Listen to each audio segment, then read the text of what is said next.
As a writing coach and sensitivity reader, I am begging you to hear this to the end. So my mission is to assist my fellow writers in creating new and awesome diverse stories. I provide valuable tips to steer clear of harmful stereotypes and incorporate genuine references to the cultures that you're representing, so that your characters of color really come to life and have the depth that they deserve. But how do you know if coaching is right for you? So let's cover the pros and the cons of hiring a diversity writing coach.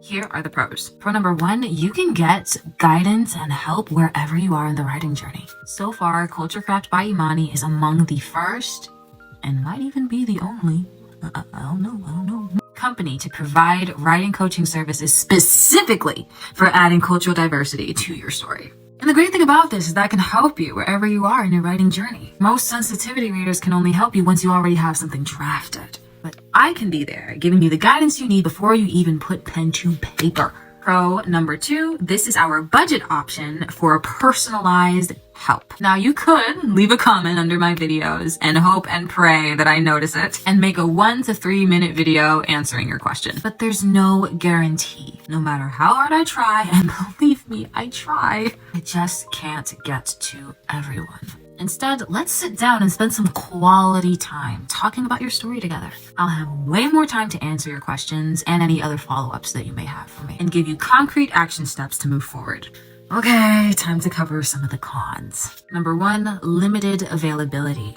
It could suck if my appointment slots are consistently outside of your schedule and outside of your availability, which could often be the case depending on your work schedule or what time zone you're in. But there's always the possibility that I may still have free time outside of the appointment slots available on the website when you go to book. If you can't find a time slot that works for you, visit the contact page at culturecraftbyimani.com and let me know. And here's a pro tip. Be sure to give me the following information.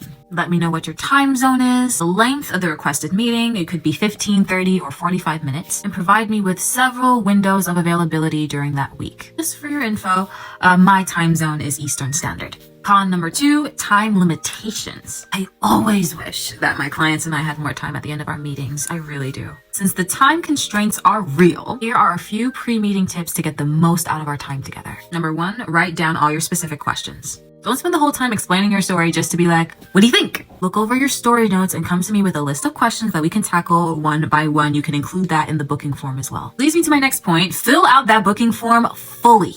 Especially if this is your first time meeting with me. Summarize the most important and relevant parts of your story in regards to what's relevant to your questions and your concerns. And send me those questions in a bulleted format. 3, don't over-explain. I know you probably want me to have all the juicy details, but remember, it's my job to ask you questions too. Try to keep your summaries as simple and relevant to your questions as possible. If there's anything else that I need to know, trust me, I will ask. And number 4, come back whenever you need to. Sometimes we're just going to need more time to cover the rest of your questions and your concerns. And that's okay. This is especially so as your story evolves over time. I'm not going anywhere. Always feel free to come back at any time. If you want to learn more about my coaching services, click the link in my bio.